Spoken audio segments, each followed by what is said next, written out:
Chapter 15 The Christians. Begin all acts and thinking by using El-Kalim the All.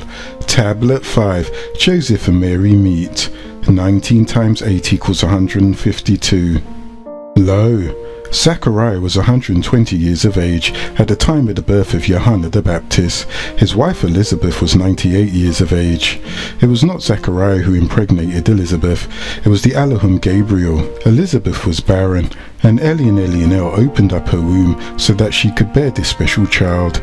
Nazareth, a little town in the hill country of Galilee in northern Palestine, was where Mary and Joseph, both of the house of David, met, courted and finally married. Joseph was a carpenter by trade. He lived by himself near Mary's family. He was living by himself, for his wife Hausa had died from malaria in her last childbirth, and her parents took the children. So he, Joseph, left his family to go make a living on his own. Mary and her family lived up on a hill, and Joseph lived at the bottom of the hill. He would see Mary almost every day as she passed his house on her way to the well. He greeted her, and her eyes would smile in return. Later on, he would sometimes help her carry water up the hill, and they would engage in small talk. This was the seed planted for the later blossoming of a beautiful courtship. On her learning that he lived alone, Mary began to bring him dates and other food. Eventually, this became a daily chore that they both enjoyed. Now Joseph had a friend named Simon Barabbas Yeshua, son of Barabbas, son of buying and selling ecclesiastical or preaching advancements. Barabbas is from Bera, meaning gift. Yeshua means savior. Barabbas was a rebel who chose violence as a means to overthrow the establishment.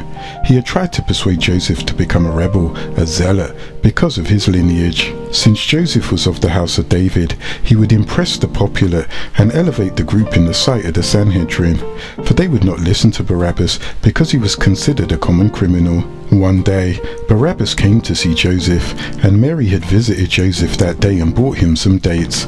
Mary had her veil off, and Barabbas had seen her face. Barabbas was amused at her beauty, for she had dark brown olive-toned skin with black eyes, and as a result of Barabbas seeing her face, he had one day told Joseph that if he did not marry her soon, he, Barabbas, would. This made Joseph realize how much he loved Mary. He rushed back to see her father Imran for a hand in marriage. When Joseph came to Mary's house, she had to leave the room, for this was the manner of all Muslim women. Her mother, however, could remain in the room with the men because she was past the age of childbearing. Houses in that time were made with one large room. The sleeping quarters were like a loft placed near the top of the room, so Mary could still hear what was going on. As they talk, she, possessing a beautiful voice, would laugh with a soft cooing sound. The marriage of Mary and Joseph was announced in the next Sabbath and was to take place at a later date. This was the betrothal of ancient law. They were considered married, although the ceremony had not yet taken place.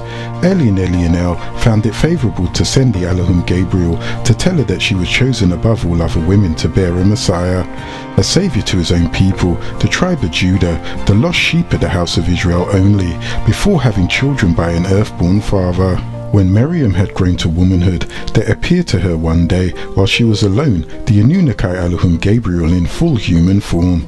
Miriam hastily covered herself with her veil and cried, "Most merciful, assist me against this man." But Gabriel said, "Fear nothing from me. I am Nusku, the messenger of Elionel, who has exalted you above all the women of the earth, and I have come to make you known his will. You shall bear a son, and call him Yeshua. Some will think him to be Emmanuel, son of Isaiah, the Blessed One. He shall be honored both in this world and in the world to come." "How shall I bear a child, and have had no sex, still being a virgin?" replied Mary, affrighted. "It is even so," replied Gabriel. "Your son shall be a sign of his omnipotence, and as his prophet, restore the backsliding sons of Israel to the path of righteousness." When Gabriel had thus spoke, he raised with his fingers Mary's robe from her bosom, and laid upon her, and went in unto her, and she became pregnant with his holy child by the Holy One Gabriel. When Miriam conceived, she went to live with Zachariah again, for she feared that her family would not overstand, and call her a harlot. They were an upright people, and in all probability would not overstand the circumstances surrounding her pregnancy. Most of all, Joseph would suffer, because until this time he had not known her sexually. Elizabeth was in her 6th month of pregnancy when Miriam went to stay with her. She overstood the burdens of Miriam's pregnancy and welcomed her. When Joseph learned of it, he wanted to hide Miriam for the same reasons that she left her parents' house. He thought that she might have been unfaithful to him, and he wondered if it was Barabbas, who always wanted her for his wife, that made her pregnant. He was still willing to consummate their marriage, although sometimes he doubted it.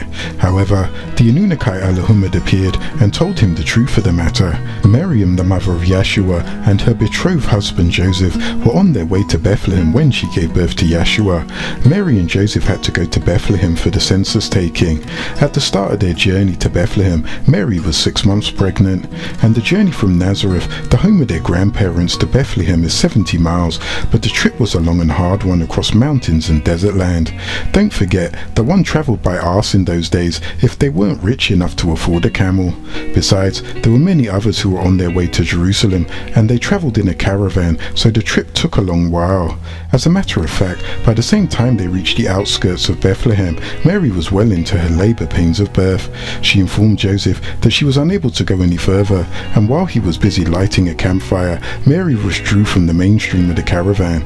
Some people might question Mary's actions, asking why, if she had been specially prepared for his birth, she suddenly wished to have never been born. But you must remember that Mary was 13 years of age at the time of the birth of Yeshua. Although she was prepared physically to give birth to this special child, being mentally she was still a little girl. When Mary reached a palm tree, the Anunnaki Gabriel manifested in the shape of a well-made man. At the conception, Elionel gave Gabriel his permission for Gabriel to be present to aid Mary during her travail. It was at this point that Yeshua performed his first miracle, which was speaking from birth. Gabriel then stamped his foot and made a fountain of fresh water that gushed forth from the earth, just as he did with Hagar, the mother of Ishmael. The palm trunk Mary was leaning on then burst forth with blooming flowers and fresh ripe dates to refresh her.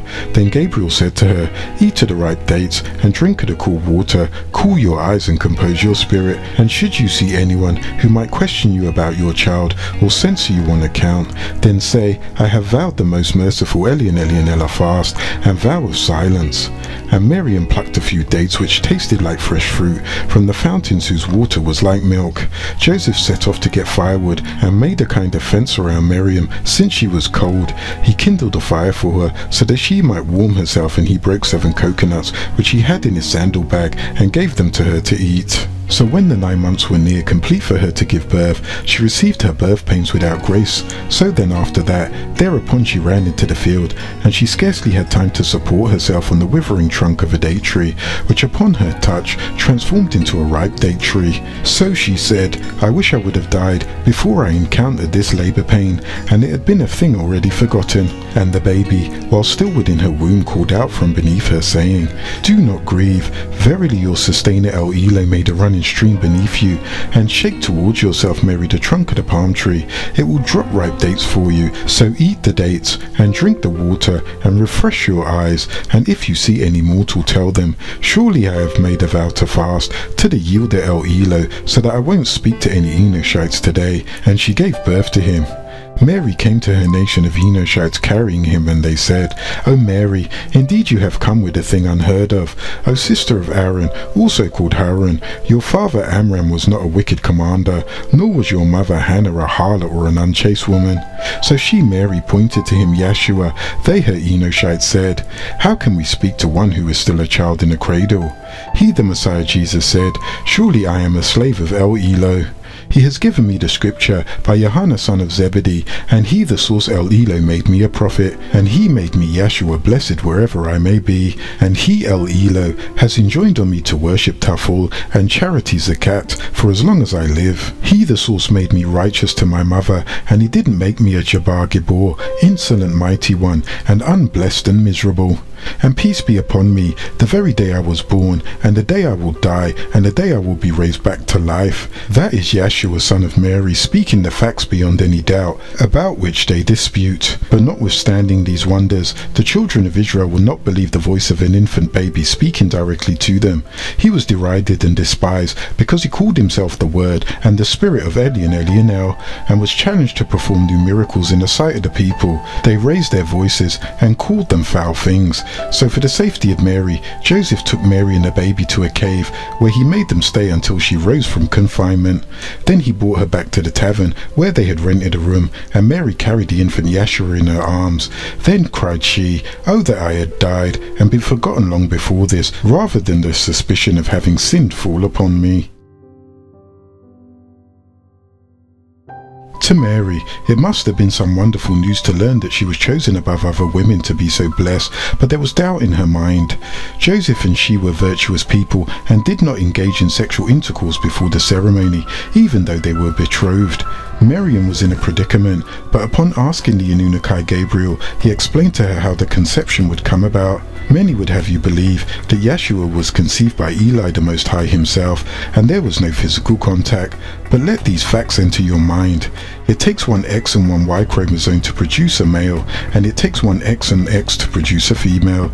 If indeed Mary was a female, and we know this to be true, then she only had within a capacity for reproduction X plus X chromosomes. In order for a male child to be born through her, at the fertilization stage there must have been a Y chromosome to produce a son.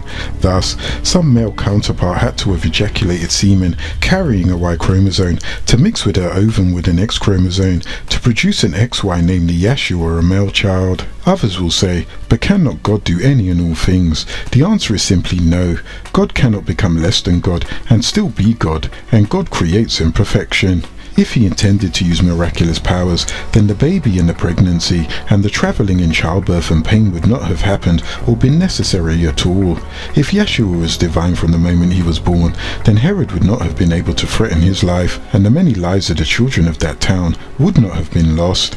This Yeshua, as a child, grew and waxed strong in spirit, filled with wisdom, and the grace of Eli was upon him. It has now been forgotten that by being called the Word of Elion Elionel meant he had no words of his own, and being called the Spirit of Elion Elionel, he had no spirit of his own. He was prophesied to come, yet when he came to whom he was sent, they rejected him. He himself declared, "A prophet is without honor in his own home." Tablet 6, the gifts.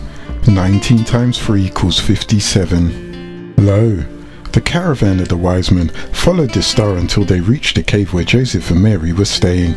Because the baby was a newborn, they moved him to a house to protect him from the elements. The house which Joseph and Mary and the baby Yeshua stayed in was that of the shepherdess. Here, they were shown every hospitality until it was time for the child to be presented to the priest for consecration. During this time, the wise men assisted and supplied the family with necessary items. The wise men thought they would see a royal person upon their arrival, the ruler of Israel. In that time, when a ruler was born, there were feasts, festivals, and great rejoicing. They expected a royal palace, coats of gold and elaborate costumes, delicacies placed upon strategically arranged cushions and platters, the son and his father arrayed in royal apparel, soldiers and companions, slaves in attendance, gifts and the rarest of entertainment. Yet, what they found was Joseph and Mary sealed in a cave with an astonished look on their faces. The child was speaking, giving confirmation of this personage, and although all they saw was a humble state of poverty, they were left with no doubt that this was indeed the Messiah Yeshua. The magi sat with Joseph and Mary and told them stories of the signs of Yeshua, their child, and what to expect. They foretold of the strange events that were now to begin taking place in their lives, and the gifts which they had carried for so long were presented to him. They told Mary of the significance of the gifts. Along with the frankincense, myrrh and gold, the wise men bought 30 pieces of silver and told them how it would be very significant in his life in the future. They also bought the staff. These things were given to Joseph to hold until Yeshua came of age. At this time, Yeshua would be instructed to seek out the magi and learn his duties. According to the Hebraic traditions, manhood or the coming of age began at the age 13 or immediately following the bar mitzvah. Yeshua would have to go to Midian because the Magi were going to leave their students behind to set up schools. From Midian, the wise men would meet Yeshua when he came of age and show him all of his ancestry, their tombs, the scriptures, and all the things which they had written and said, so that he would have the knowledge of the key to be ruler over the Israelites. The Magi had the original book of wisdom, but they couldn't leave it with Joseph. Yeshua would have to receive it later in his life. Because Yeshua was born of a woman Mary and fathered by an Elohim Gabriel, the Elohim were coming down from heaven to him.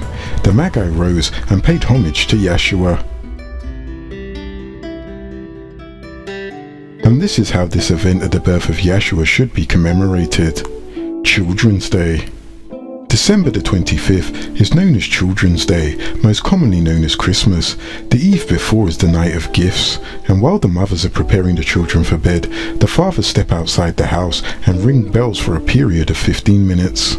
There are special angelic beings who have been assigned by Michael in heaven who go through the lists of all the children on the planet Earth. They have done so for 19 days and shadow hours before the end of Children's Day.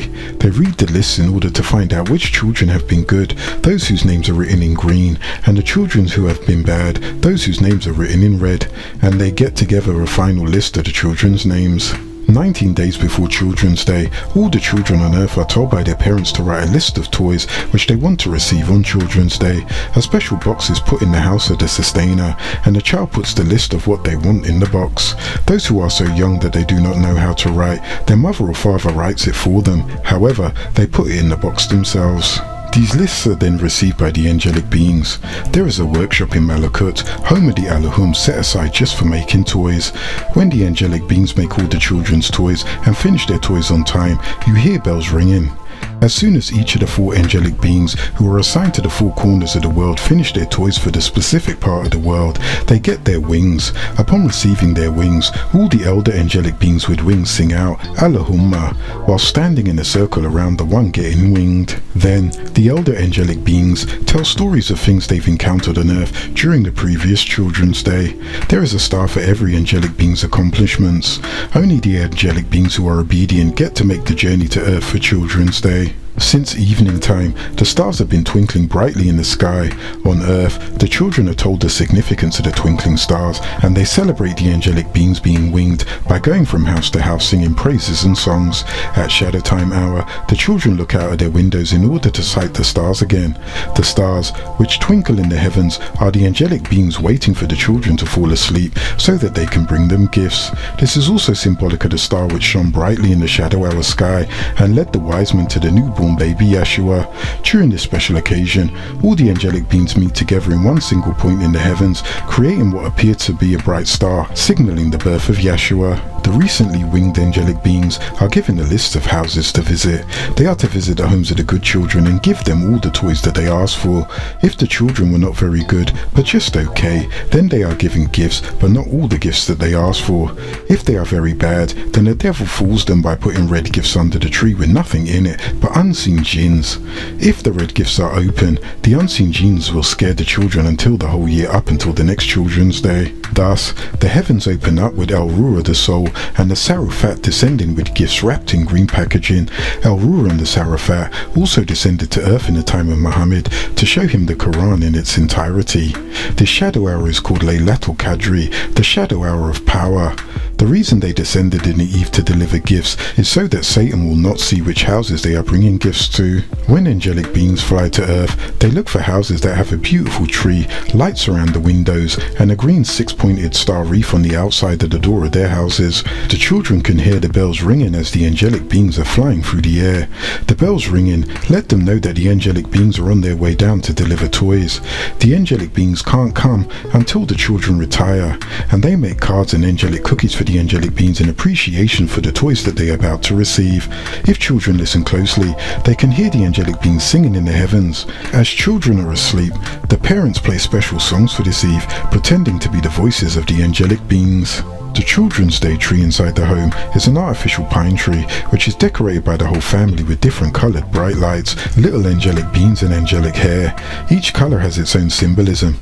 The green light is symbolic of the Sarafat, blue lights are symbolic of the Prophet Adam's seed, yellow lights are symbolic of the sun, the source of life, and red lights are symbolic of the tree of agreeable and disagreeable that was in the enclosed garden eastward of Eden.